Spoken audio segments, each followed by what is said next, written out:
Welcome everyone to the Flag Hunters podcast.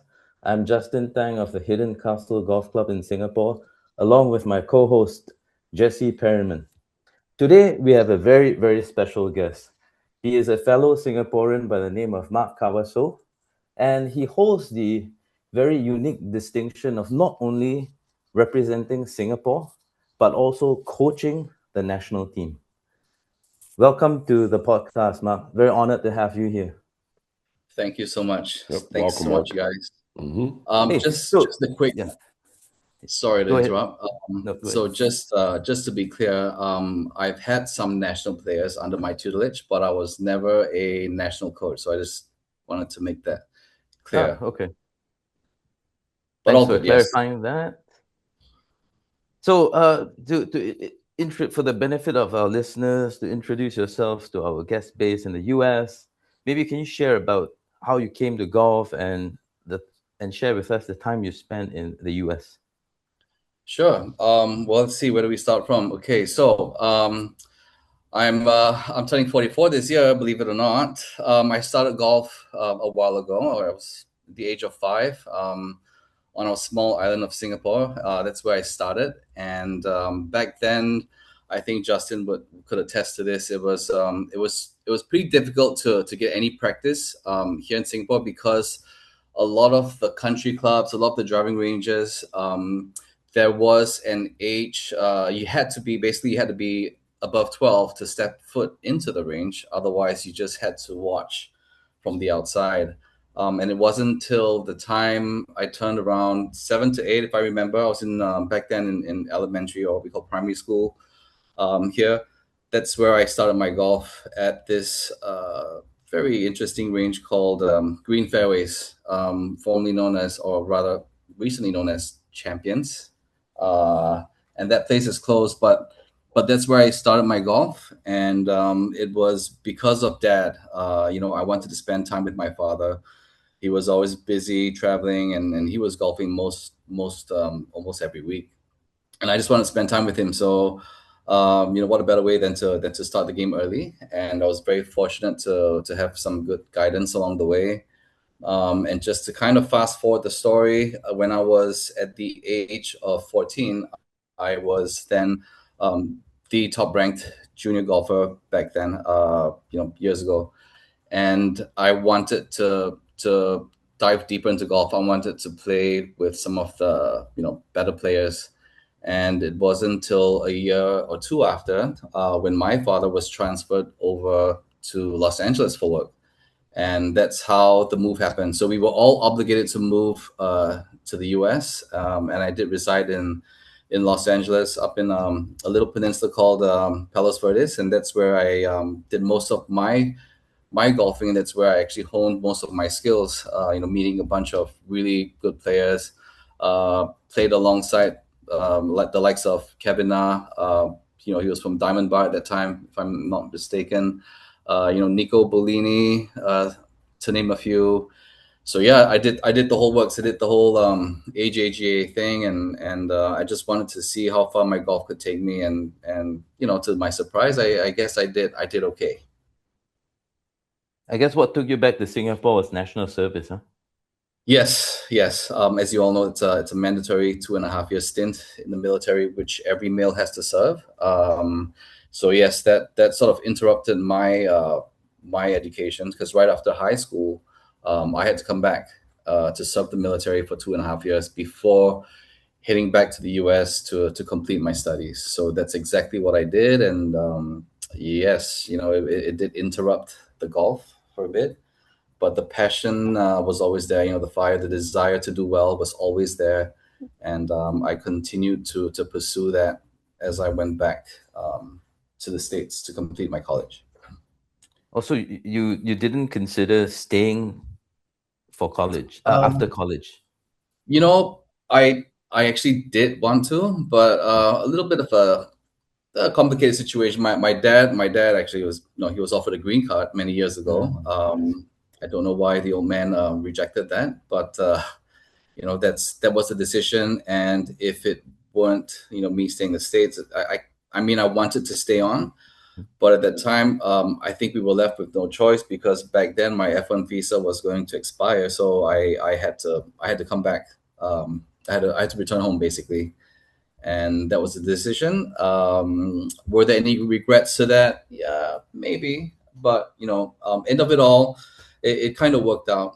It kind of worked out here to my favor, and today now I run a golf academy, and just do my best to grow the game, basically. So I like to put it this way: USA's loss is Singapore's gain. No, So Jesse, Mark runs arguably the biggest academy in Singapore. It's called the Golfing Lab. What's the hashtag? What's the IG handle, bro? oh, so it's just IG. the golfing lab. You can just search that up.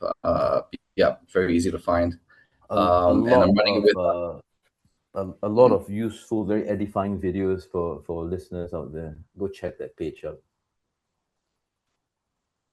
Thanks, Justin. So I want to ask you this, right? Like, how different was your education in golf in the US compared to what you received before you went to the US back then? And then we're gonna compare and contrast to what we see today. Um, well, I mean, to simply put, I thought going into the States I was pretty good, but nowhere close. I mean, the level of competition, was that high. Like the bar was raised to a level that wasn't easy to reach. And I remember, I started my education in the U.S. through my sophomore year of high school was when I started my education in Los Angeles, and I had to try walking on the golf team. Back then, I played for a school.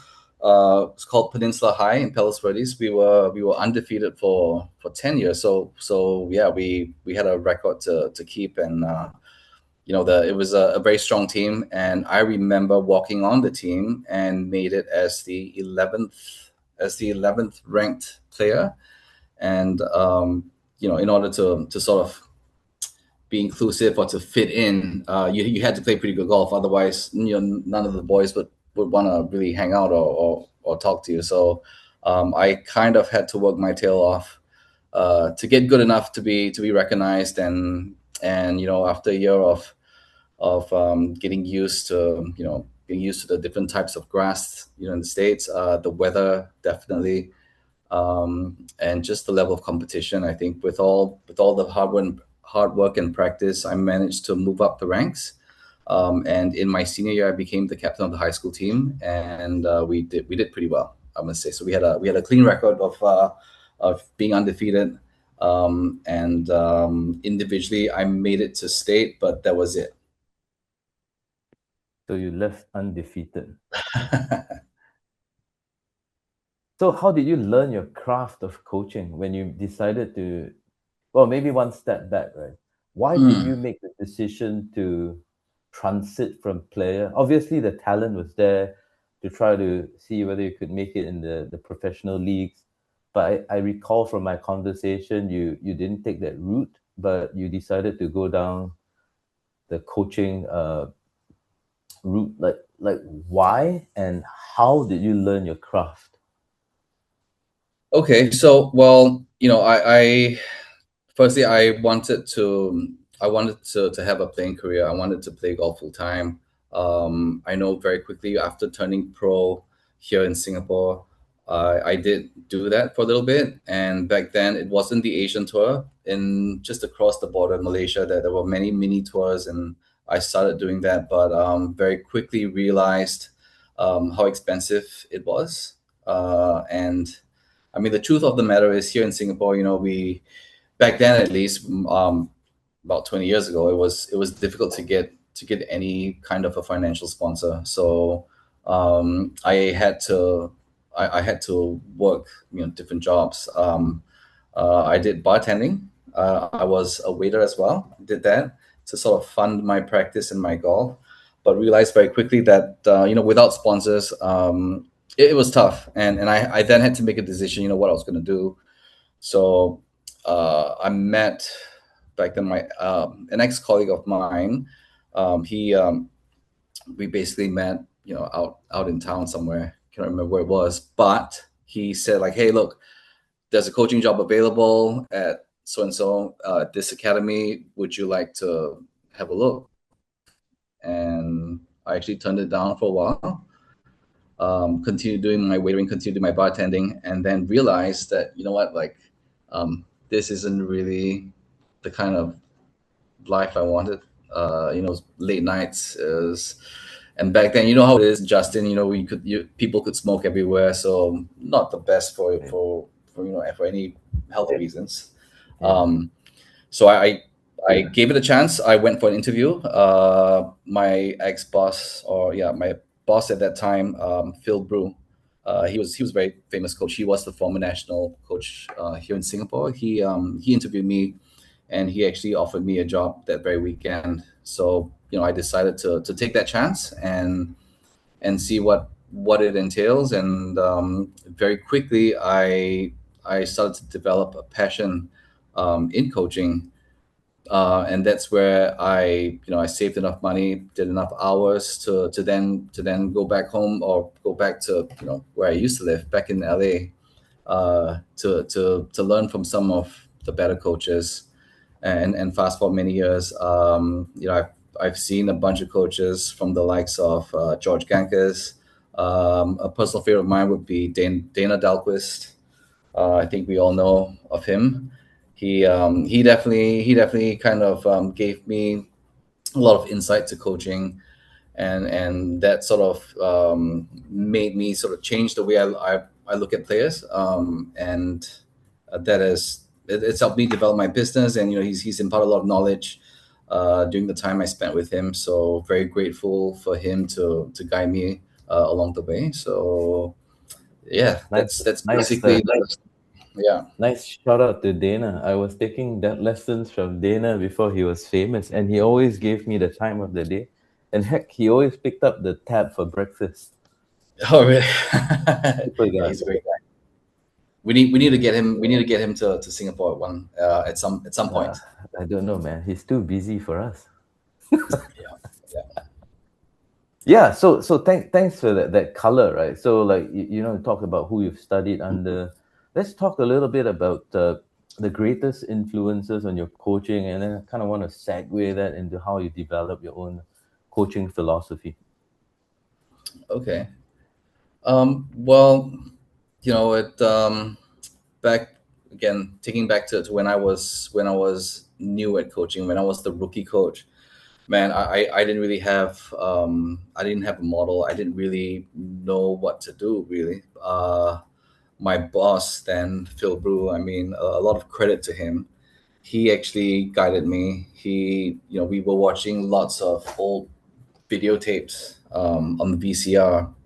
I was watching, I was watching material from David Ledbetter, Chuck Cook, Peter Senior, Mm. Gary Edwin, stuff. Some of these The right coaches, and sided swing. and I was just trying to understand a little bit, of all these things, but I never really had my model. And I realized very quickly that, like the 50 ways to skin a cat, there are more than 50 Yeah. ways to swing a golf club. What do I want out of my players? And I think that's where the philosophy came about for me. I believe in teaching people how to play golf, and not just teaching golf to people. With things like social media, even Chat GPT and whatnot. People are very well informed about different methodologies, about ways to fix your swing. I've even heard, rather, of people recording their swings and then just getting AI to break it down and give them drills and whatnot. So yeah, I mean it's very different now, but I just want to teach people more about the game. So there's the etiquette portion as well. There's rules, but of course trying to develop each player where they can understand how to make their swings functional when it matters the most. So that's kind of my philosophy behind it. There are again, it depends on the individual. Sometimes, it might not necessarily be a need to have a player have a shallow path coming down. Maybe it's just a pressure trace sort of thing. Maybe it's just matching up stuff like that, and that's why I don't consider myself to be a method style coach of any sort. I'm more systematic. I like to work with what people have, and of course, certain things that stand out that need to be adjusted. Sure, I'm all for that, and I think, especially, Justin can probably attest to this. Here in Singapore, a lot of students that come through, they want it quick. They want it. Yeah. We're gonna pay you X amount of dollars. We're gonna take a few lessons, um, improve my golf. A lot of students. I mean, some are in for the long term, but a lot of students are just in and out. So give me what's best for me, so that I can win my bets on the weekend, so that I can win the next club championship or improve my strokes game, whatnot. So yeah. Yeah, I guess sometimes it works, sometimes it doesn't, right? Especially when Hmm. you think about short-term working memory and long-term memory. Like, yeah, you know what, coach, when you're in front of me, I can always hit it so well. Yeah, that's because I'm in front of you telling you what to do. But what happens when you don't see me for 2 weeks, right? Yes. Yeah, I like what you said, right? And it really echoes what Butch Harmon says. You're teaching people to play golf. Like, I think that point is missed by so many coaches. They go like, okay, GASP, grip, address, stance, posture. But if you scan the PGA career money list, the top 50, every one of them's got a different grip. Like, and even those guys who've got the same grip, Fred Couples, David Duval, top of the backswing position, 100% opposite of each other. Paul Azinger, same thing. Club face position, very different. But I like what you said. It's a functional swing. All of them can produce a repeatable ball flight.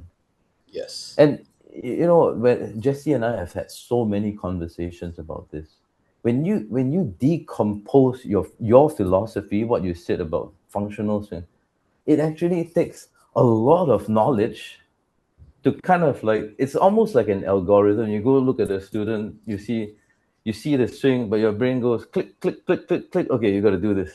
Like that takes years of experience, and then teaching becomes an art form. Yeah. Agree. Agree. And you mentioned all these names like Chuck Cook. Chuck Cook's philosophy is balanced golf. Produced three major champions in the form of Corey Pavin, Tom Kite, Payne Stewart. Pains Swings, to it. Yeah. Yeah. That's yeah, right. their swings, their golf games, completely different. That to me is a mark of a great coach. Like, coach, I come to you as I am. I'm 100 pounds overweight. Don't touch the belly. Don't touch the beer. Don't touch the cupcakes. But I still want to play golf, and it's refreshing to hear coaches like, yeah, we can do something for you, but maybe it's not optimized, but yeah, we can do something for you, right? Like let's talk to our listeners about the importance of sticking to a plan, of a coming together with your coach, identifying the problem, diagnosing a solution for it, and sticking to the plan. Like, it sounds really simple, but not many students adhere to that wisdom. Yes, I agree with you 100%.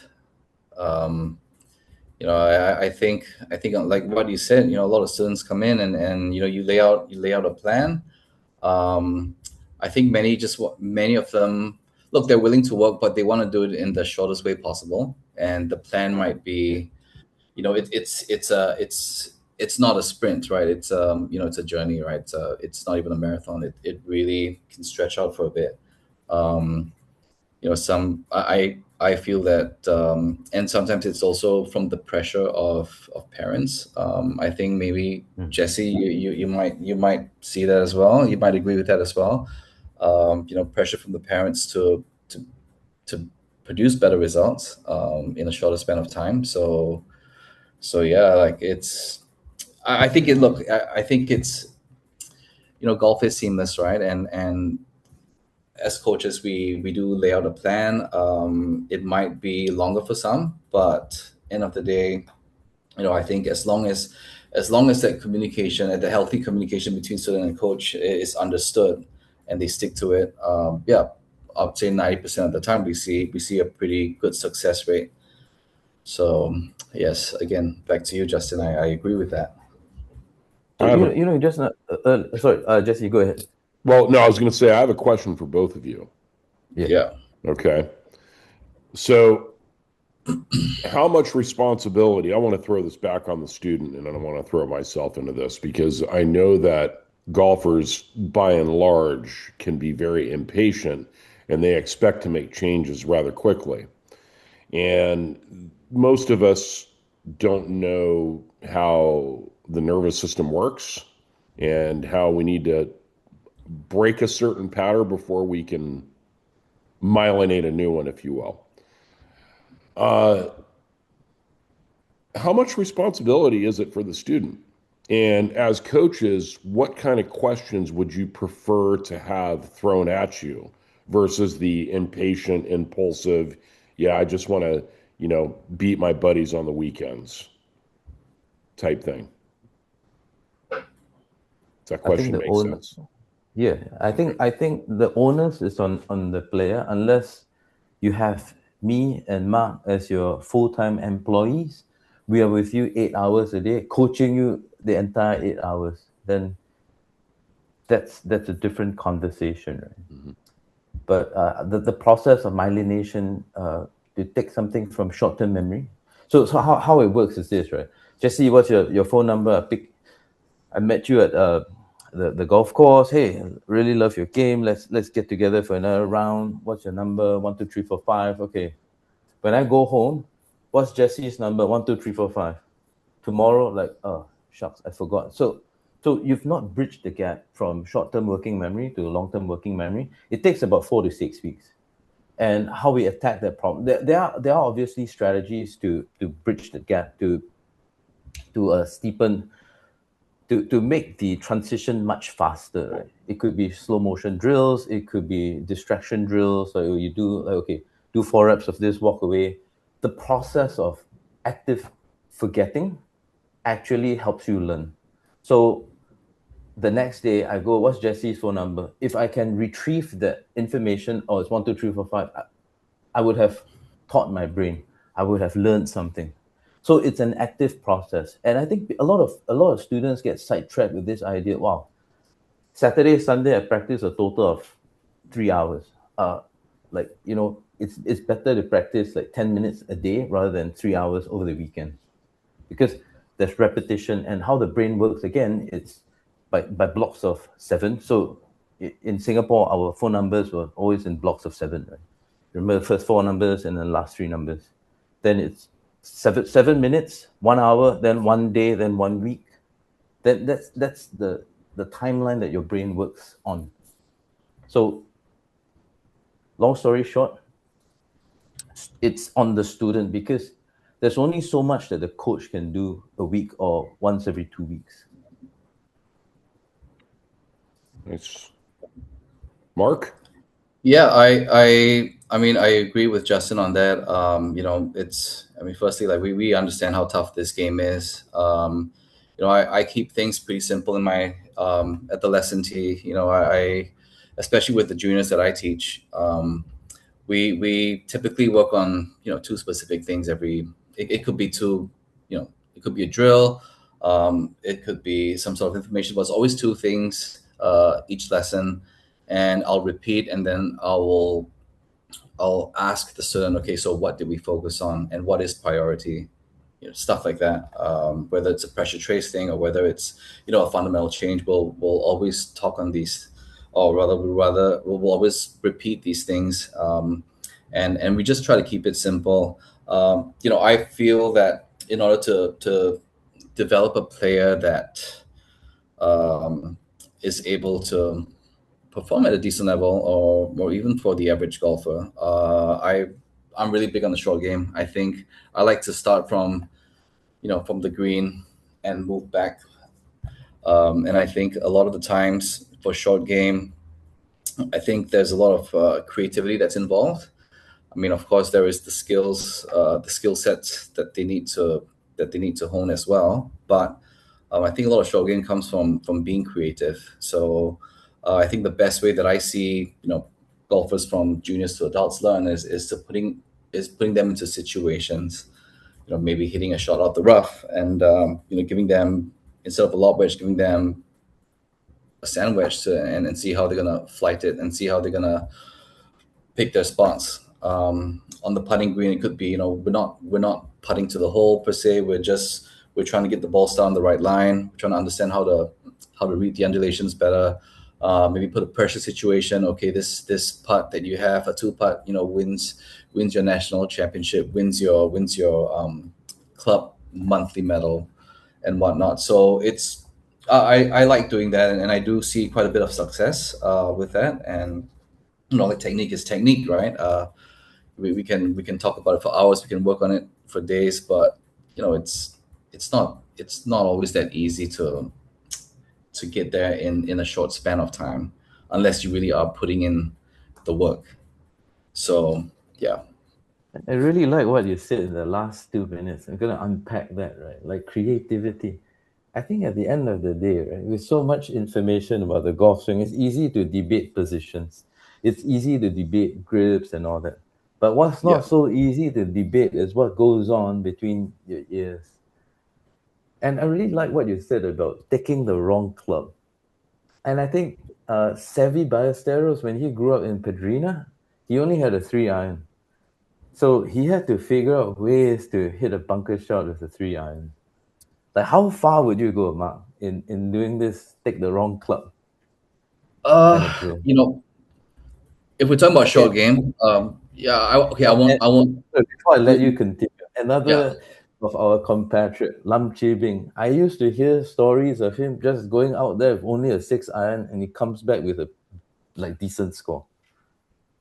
Yeah, I remember Tiger used to do something like that as well, and beat some of the guys on the golf course with I think it was a 6 iron also, back when he was playing out in Long Beach Cypress golf course, if I'm not mistaken.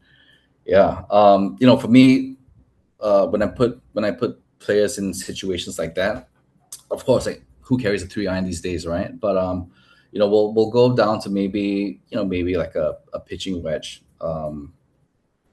Down to a lob, but usually between the pitching down to a lob, is what we work on, and I just like my players to be creative in that sense, because it's kind of like, for instance, if you have a bad ankle, but you want to play golf, you're gonna find a way to put your weight on your lead side, or put your weight on the trail side, and figure a way to play golf. And you're gonna learn a lot about yourself. You're gonna learn a lot of different ways to hit different types of shots, and that's what I like to do with my players, is to make them think, because I think a lot of us are creative in our own way, but we're a little too cautious, a little too safe.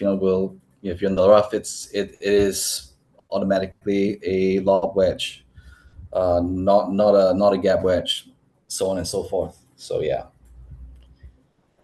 Then you talked about pressure drills also. Can you give our listeners an insight into some of the pressure drills you use with your better players to actually simulate pressure? Okay, so like, we'll be on the golf course, and let's say there's water on the left, and off the tee, I'll tell him to sort of aim towards the water and try to move it back into the fairway. Because I remember a long time ago playing golf with a Thai legend by the name of Prayat Mark Sang. Justin, you would know. Super He long. he's always told me that, if you want to play good golf, you're never going to win tournaments hitting the ball straight. The fairway gets much wider if you can shape it one way or another. I And debate that, man. It also gets narrow if um, you yeah. And that kind of makes joking, bro. sense. Joking. But those are sort of the pressure drills that I do with some of my players, to give an example, to make sure that they're able to hit that little pull cut, or to hit that little sling from right to left.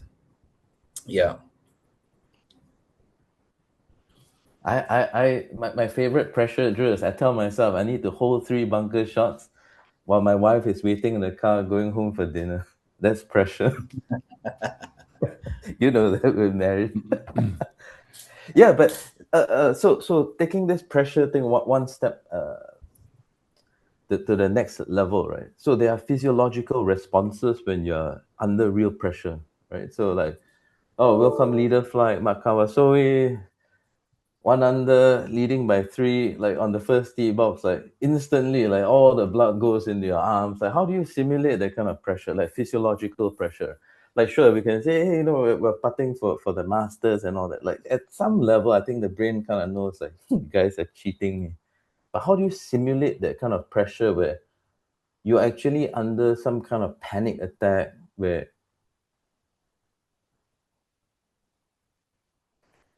are you there, Mark? Just wait for him.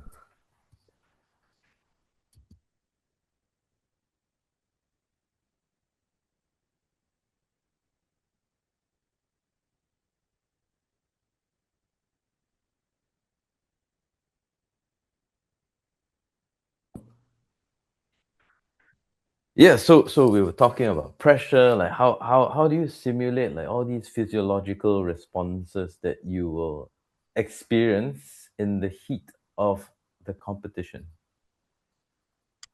It's Uh, it's one thing trying to say, hey, we're playing for the US Masters, 2 of us, 10 foot putt, but at some level your brain kind of knows like you're having me on. But it's quite different when you're like after doing like 50 push-ups, your arms are engorged with blood. Try to hit a driver with trouble down the left and the right. Like, let's do it. Like that. I mean, you were a competitive tour player. You know that experience on the 18th hole of the second round. I need to get it on the fairway. I need to birdie this hole to make a birdie. That sort of pressure. Give our listeners some insight, especially for our competitive listeners. uh, you know, I've always been taught or trained to will things to happen. So when I'm in a pressure situation or with a student, I would tell them to, well, you've got a 6 foot putt. I want you to will it to go in. Like this putt is going in before we even step over the ball, and we'll kind of practice that a bunch of times. And I kind of realized, with through my experience doing this, there are two types of players. There are some that just stick to the process. So meaning, I'm just gonna make sure I hit the center of the putter face, stuff Yes. like that. And they do okay with, and they get some success out of it. But I feel for the vast majority, it's really just making sure like this is going in. We've had this putt before. It's not the first time we're doing this. We're gonna will this putt into the hole, or I'm gonna make sure that this is. I'm gonna strike this down the middle of the fairway. Yeah. So basically, what you're saying is repetition. You cauterize the mindset. Like, yeah, this is what we do all the time. So when you're actually in the heat of the moment, look, practice before brain takes it out from the mental storehouse. Like, yeah, we've done this before. Yep. Yep. That's right. That's right. And there's this thing about, and Jesse and I always talk about this, right? Your practice must closely mimic the demands of the golf course. Like, how big are you on that? Uh, look, I do agree with that. One of the things that I practiced as a junior or even as a player at a collegiate level, I got to play a bunch of golf courses without any pins. The hole was cut. We just couldn't see where the hole was until we were about maybe 50 yards or in. And I feel that again, if we talk about playing at a pretty high level, the more greens you hit, you, probably the better off you are walking off the golf course, playing par or better. And there is a saying, right? Like the center of the green never moves. Sometimes you aim middle of the green and you pull it, 3 feet to the pin. right? And Who you're left with Weekly said that the center of the green that doesn't was him. move. Yes, Yeah. that's right.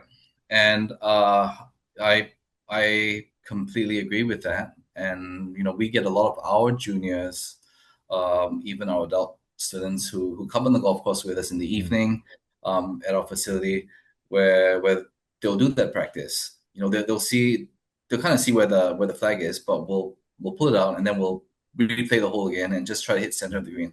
Because each time you're on the practice tee, right, you're at the driving range hitting to different points or different targets.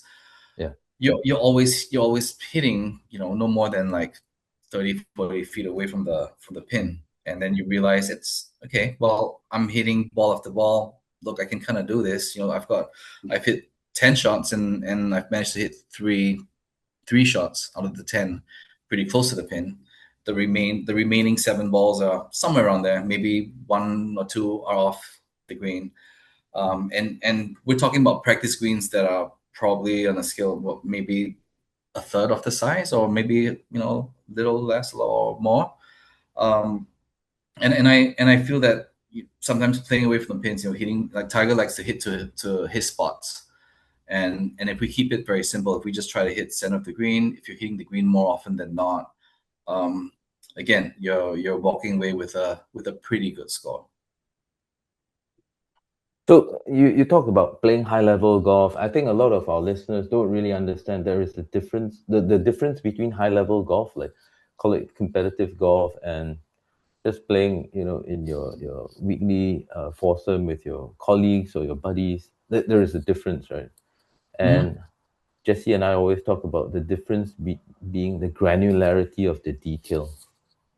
Can you talk a little bit about the transition you made from amateur to tour golf? Like, what was the shift in mindset? So, and as well as, I guess, the technique part, right? Like, yeah, you could hit it towards the toe as an amateur and still win, but on the pro ranks, like, oh, not really, man. Yeah, but during my time playing golf, competitively, and when I say competitively, playing as a professional, to be honest, I've had my fair share of good rounds, but I was pretty mediocre. As a touring professional, I've had heaps of miscuts, but that never sort of, the passion to and the patience and the persistence to get better was always there. Um, that's something which I never gave up on. Um, and like, again, playing at a professional level, you know how it is. You have to post at least 2 good rounds firstly to make the cut, and of course to get a pretty nice paycheck, you'd have to then go deeper and play under par, at least for the most part. And no, it wasn't easy. What did I tried to chase positions in my golf swing. I tried to look better. Had I known with the information that I know today, had I known that earlier, or had I met a coach like myself, or maybe someone like you, Justin, perhaps I'd still be doing this as a career.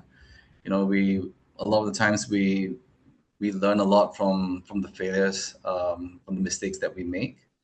And I think for me, and I see this quite a fair bit with our local golfers, is that we're trying to chase something. We're trying to get our swing looking good. We're trying to get our ball speeds higher. And the truth of the matter is that, are we doing enough to score better? Look, I can safely say that most of the guys who are touring, I'm very sure that they are. But what exactly is it that they need to do more to perform at that high level? That's always a big question mark. But I think a lot of it comes from the short game. Agree. But what are your thoughts on this, right? And again, I'm not sure if Jesse really appreciates this, but we've got so little golf courses for the amount of golfers that we have, and Hmm. access is a real problem. Whereas for Jesse, like, oh, after work he can just like, yeah, let's go get a round of golf, as easily as you and I say, hey, let's go kick a soccer ball in some Yep. patch of grass. Like Yep. how big a difference was it for you when you came back to Singapore? Obviously, in California, Los Angeles, you had any access you wanted. Like, do you think it makes a difference in our Singapore context? Yes, definitely. It makes a big difference because back when I was in the States, you could literally drive, 20 minutes away from where you're staying, and play a couple golf courses. A lot of municipal golf courses in the area. Yeah, So access was definitely easier. Back here though, it really is a different thing. You have, for the most part, you have to be a member somewhere to get course access. And Jesse, I'm not too sure if you know, right now in Singapore, we don't have enough public courses for the rest of the golfers to play. I think we have a short course, Mandai, uh, as one of our courses here, Justin, and then I think yeah. It's like the par three course in Pebble Beach, Jesse, something like yeah, that. something of that Mm. of that scale. So no, it's very difficult. I think having the access to a golf course definitely helps to improve um, the it helps to improve you as a golfer, as an individual. Without that sort of access, it is a little more challenging. So thankfully, we do have neighboring countries that we can drive into, or even take a ferry, take a boat ride to get some access. But without a lot of that here locally, it is tough. It is very difficult, and I think one of the things that the governing bodies have done for junior golf, at least, they've got a lot of junior tournaments spread throughout the year. And even if you're not a member at a country club, you do get that access to play and practice on some of those courses. So I think for that, we are locally, I think we're moving in the right direction there with our junior development. And fortunately for Mark's students, he's teaching at a facility that has two 18-hole golf courses. Really Yeah, easy access. yeah, we're very, And very there's grateful. another sister club where Mark teaches. There's another 18 hole, but further up north on the island. That's So we right. talk about granularity in playing. Let's talk about granularity in you teaching your elite golfers, your time spent with the national players. And I think some of them actually are working for you now, right? Yeah, well, a couple of them are, yes. We have Elizabeth Ang, Yeah. who was a former player for the national squad. Hadi, that does some part-time work at our end. Yeah. I know he's based at the Singapore Island Country Club, but he does a little bit of work at our side. And we have a former number one golfer by the name of Quincy Quack that mm, all of us locals know. He does some work at our academy as well. So very, very grateful to have these three players on board our team of coaching staff. I always think of your era as the golden era. You, Chibing, Delman Tan, Oh, Patrick, Patrick Tang. yeah. Yeah. Hey, Jesse, I always read about these guys in the magazines. So I started late. I started like at 20 years old. So like looking at these guys, like, wow, if I could be like them, how great it would be, man. But look at me now. I'm talking to them on the podcast. Mm. So it's strange how things work, man. Yeah. Yes, definitely. So can you give ask from a business perspective how you established the golfing lab, like the challenges you faced, and how you groom the next generation of coaches and players equally. Well, I started the golfing lab in 2017 with my business partner, a local by the name of Francis Tan. He's also a golf professional, and he works for Mitsubishi Chemical. I know he goes on the tour and does shaft distribution and does a bunch of fitting. So he's very good at fitting as he is at coaching. So him and I started this some years back, and the challenges we face, it's very different when you're just good at what you do, coaching, but then at the same time you're trying to grow your brand, you're trying to get some awareness, you're trying to grow the business. That's a very different hat that we wear, and it's something that we learn every day. Still am learning every day. The challenges is really to grow the brand, and to have people recognize that, okay, the golfing lab is a good place to start your golf, or it's a good place for your child to push his or her level, to something of a more competitive nature. We make it a point for all our junior golfers who come through the academy to get some exposure in competing, and we have seen a lot of growth in that department. I can safely say that for our academy, I believe we have probably the biggest junior base, and we have a lot of these juniors playing pretty well and doing well. So if parents want to groom the next Tiger Woods, you know who to look for in Singapore. Okay, Mark, who's on your Mount Rushmore of golf coaches? Ooh. Where do I start? Dana Delquist would definitely be up there. We all grew up watching a lot of what Butch Harmon does, and his philosophy is kind of what I shared. So Butch Harmon would be would be the next one, and I don't know, this one might surprise you, but I kind of like Harvey Pinnock. Yeah, I read What? his Little Red Book and Little Red Book, Green yes, Book, and and all the other colors together. And that's right. I don't know. I do like his materials. It's very simple. I think it's an easy read.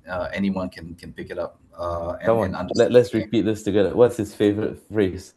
Take, did, aim. Aim. Yes, that's right.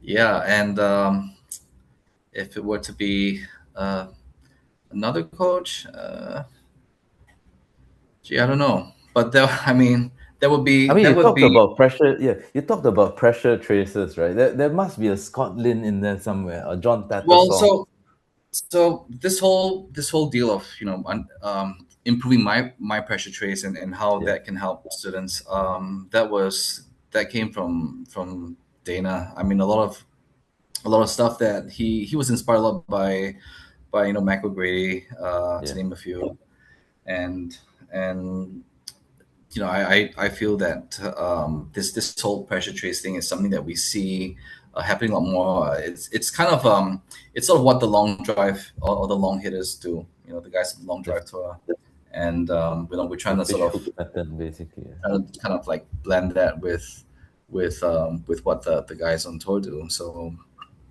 that I feel that that's one of the key elements to making sure you also have an improved low point control in your golf swing, and it also helps you be a little more explosive, which also increases some of your distance with your clubs.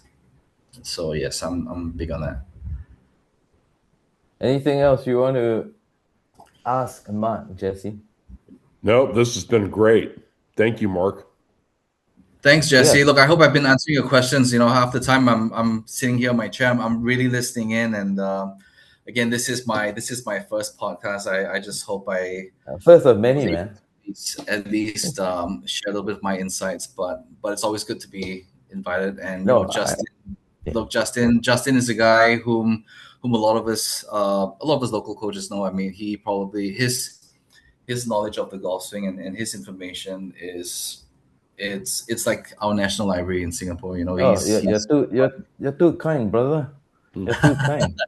no man. I know a lot of your stuff, man. What I feel about coaches in general is that they're not as holistic as you are. I So appreciate that. the question is, why aren't coaches more like Mark? Right? It's like you take this technical path, you learn everything, and then you go like, hey, actually, it's functionality that we're after. But then at the same time, because you know so much, when you I'm sure when you point stuff out to your coaches, they're like, shit, why did he say that? And then they probably like mull over it for like 2 days, and then go, now I know the thing. So it's like you got to climb up the mountain and then you come back down again, almost. So hopefully, when we publish this podcast, our listeners hear about you.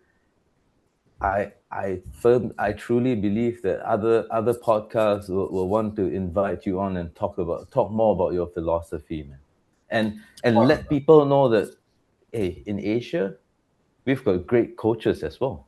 It's not just in the US, not in Europe, and not just UK and Australia. Yes, that's right. I mean, look, I'm very appreciative of being on this podcast, and look, a shout out to a lot of the local coaches here as well. I mean, that there are a bunch of good coaches, local and foreign coaches here, and I look, we're all trying to grow the game in our own way. Uh, I'm not one who wants to have beef with others and say that, look, my way, it's my way or the highway. I'm better than you are. It's not about that. We have a lot of good coaches, and I think we all have the same passion, the same desire to grow the game, to improve our players. Whether you're at junior level, whether you're an adult, or whether you're an evergreen golfer above the age of 50. We try our best to help everyone out, and we do it because of the passion. Especially for me, like, look, I'm very passionate about what I do, and I believe that with the knowledge that I've gone through some of the coaches that I've met along the way, some of the coaches that have taught me, I wouldn't be here today if it weren't for them. So a lot of credit to these players as well, and credit to you, Justin. I know you know your stuff, and we've talked offline. We've talked about different patterns. We can go back to the golf machine and whatnot. I mean, you know the golf machine in and out. Ben Hogan's 5 fundamentals. You could probably recite the whole book even. But yeah, I mean, it's with coaches like yourself that I think we all share the same drive, Well said, which man. is to really get everyone enjoying the game of golf, and really getting them to understand how to play the game, and not just teach it to them. Yeah, it's so well said. I think sometimes we get lost in this, like, oh, knowledge, information type stuff. Then we forget, like, ultimately, are we serving the client? Thanks for bringing us back down to that. Like, the most important person is the student in front of us that taking time out of their day, paying us their hard-earned money to improve. Well said, Yeah. my friend. Thank you, gentlemen.